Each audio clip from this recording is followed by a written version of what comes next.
নির্বাচন ইস্যুতে প্রধান উপদেষ্টার বিরুদ্ধে মিথ্যাচারের অভিযোগ এনেছে বিএনপি নেতারা। শুধু বিএনপি নির্বাচন চায়, জাপান সফরে প্রধান উপদেষ্টার এমন বক্তব্যের তীব্র সমালোচনা করেন নেতারা। বিতর্কিত উপদেষ্টাদের বাদ দিয়ে তত্ত্বাবধায়কের মতো একটি সরকার গঠনের দাবি জানিয়েছেন ডক্টর খন্দকার মোশাররফ হোসেন। দুপুরে প্রেস ক্লাবে জিয়াউর রহমানের শাহাদাত বার্ষিকীর পৃথক অনুষ্ঠানে এমন অভিযোগ করেন বিএনপির নেতারা। সাকিবুর রহমানের রিপোর্ট থাকছে বিস্তারিত। জাতীয় প্রেস ক্লাবে শহীদ রাষ্ট্রপতি জিয়াউর রহমানের শাহাদত বার্ষিকী উপলক্ষে বাংলাদেশ পেশাজীবী পরিষদের আলোচনা অনুষ্ঠানে উপস্থিত হন বিএনপির স্থায়ী কমিটির সদস্য ডক্টর খন্দকার মোশাররফ হোসেন।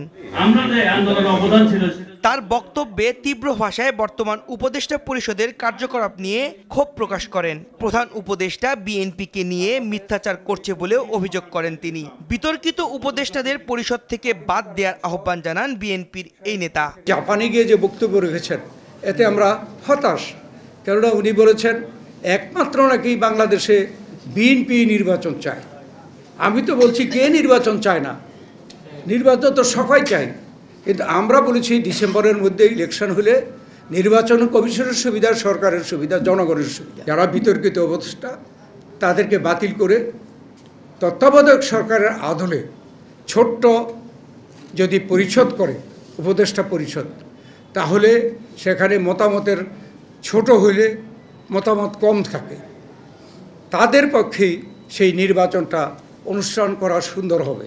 একই দিন মুক্তিযুদ্ধের দল আয়োজিত আরেক অনুষ্ঠানে অনেকটা খোলামেলাভাবেই উপদেষ্টা পরিষদের সমালোচনা করেন বিএনপির আরেক সিনিয়র নেতা মেজর অবসরপ্রাপ্ত হাফিজ উদ্দিন আহমেদ। উপদেষ্টা পরিষদ ছাত্র সমাজকে ভুল পথে পরিচালিত করছে বলেও অভিযোগ করেন তিনি। তিনি আমাদেরকে আশাহত করেছেন, বিশেষ করে তিনি অসত্য কথা বলবেন এটা তো আমরা কখনো কল্পনাও করি না। তাও বলেছেন বিদেশে, জাপানে গিয়ে তিনি বলেছেন একটা মাত্র দল বিএনপি ডিসেম্বরের মধ্যে নির্বাচন চায়। এটা কি সত্য? লড়াকু ছাত্রদেরকে ভুল পথে পরিচালিত করেছে বর্তমানের এই উপদেষ্টা পরিষদ। এই উপদেষ্টা পরিষদ তারা এই ছাত্রদেরকে লাইসেন্স দিয়ে দিয়েছেন।